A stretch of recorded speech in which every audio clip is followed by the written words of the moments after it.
Hello, and welcome to my channel once again. Today we're going to go over something that is very important. You've seen a lot of videos, or you can search, raw foods heal on YouTube, and you're going to get that question. Some people, do raw foods heal? Do they do this? Okay, what you put in your body is going to give the body the proper nutrients so the body can do what it needs to do. So, technically the body is healing itself, but you got to put the fuel in the tank in order for the engine to start running and work properly. So if you don't have the right fuel in the tank, it's not going to work. Now, with that said, people need to understand what raw foods are, okay? Raw foods are foods that are fruits, vegetables, typically anything that's not processed. I mean, nuts and seeds are very good. I've went over some of those in previous videos. Hemp seeds, chia seeds, and walnuts are excellent. I mean, you could even throw in some almond butter if you really want to add some more fat in your diet. Good fats are not bad. You need to balance those omega ratios. I mean, very, very rarely do I hear anybody talk about that.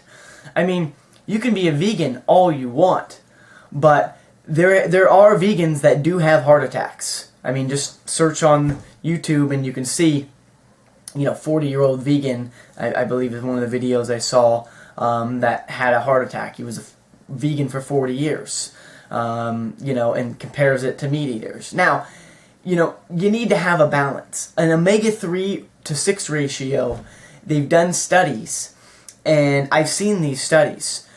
And in the Mediterranean diet, when they had a 4-to-1 ratio, those people were thriving and getting rid of their inflammation.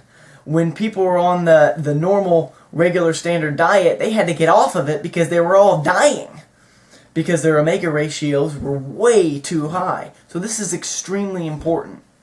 So, with that said, raw foods. This is a raw food that I'm showing you as an example. I love this. Look at that. The roots are still attached. Look at this. I've already eaten some of it. Normally it fluffs out a lot more. But this is no pesticides, nothing in it. I throw this in my shakes, and this is a very, very good food to incorporate in your diet.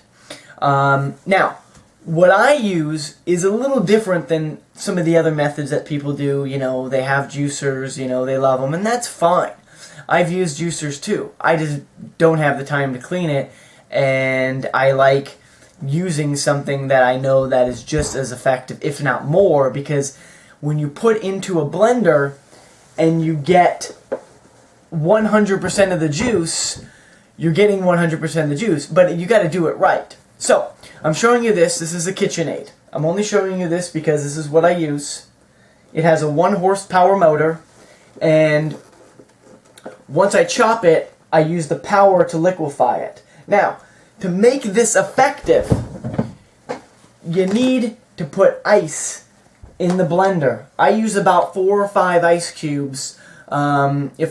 Usually about 5 works for me. Before I put anything in there and actually start to get this going, because the enzymes will die. Okay, enzymes are the whole reason you want to do raw food.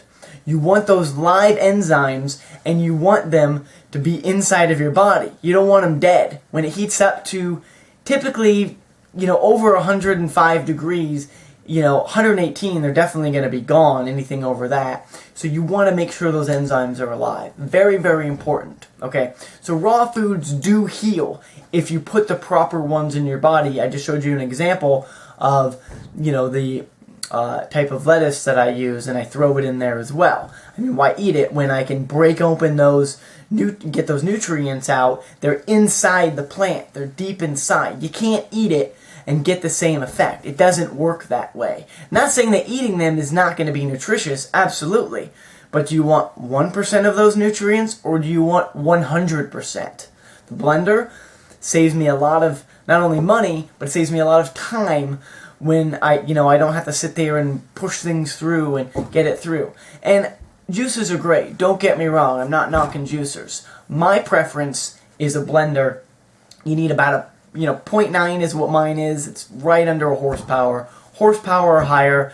I don't think that the bigger ones are typically with more power going to be as necessary. Now, another part that people don't mention, and this is still a food, okay?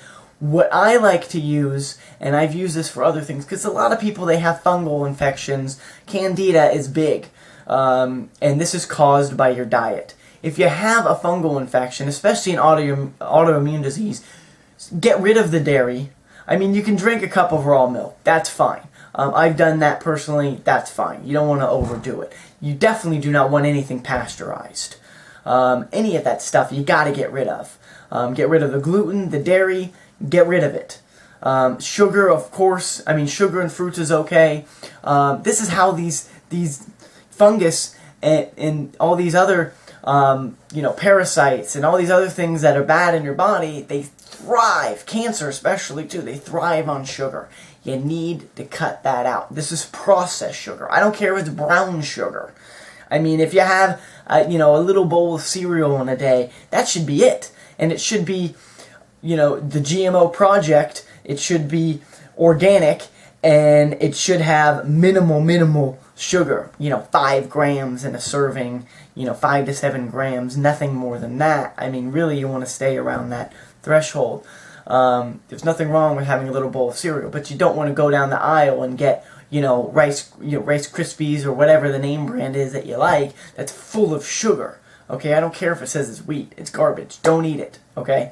So, now, another thing that I like that is still a food and helps to get rid of fungal infections and has been around for thousands of years. This is not some snake oil that just came out within the past 100 years.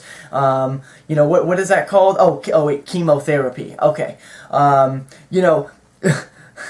Now, people like to knock, because there's a lot of money in this, people like to knock natural ways because they're highly effective. Olive leaf extract.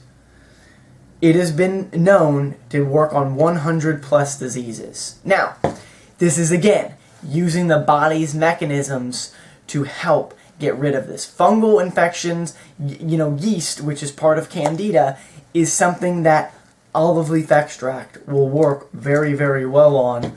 Of course, again, you need to make those changes in your diet. Get off the dairy.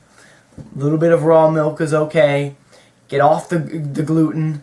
And just don't have any of that in your diet. I mean, you got to look for pasta if you're going to ever eat pasta, and it's expensive, that is made out of, a rice and quinoa, and, you're going to get the good stuff. And it's going to be organic. It's not going to have any of that junk that you're going to get from a commercial grocery store. I mean, you can eat stuff like that. Those are typically gluten-free. That's the reason why I personally love those. So you need to use your head a little bit. And, again, cut out all sugar that's processed. You don't need it. You get no energy from it. You get nothing. It causes more problems than anything. You want sugar? Get a kiwi. Get an orange. Throw those in with some of the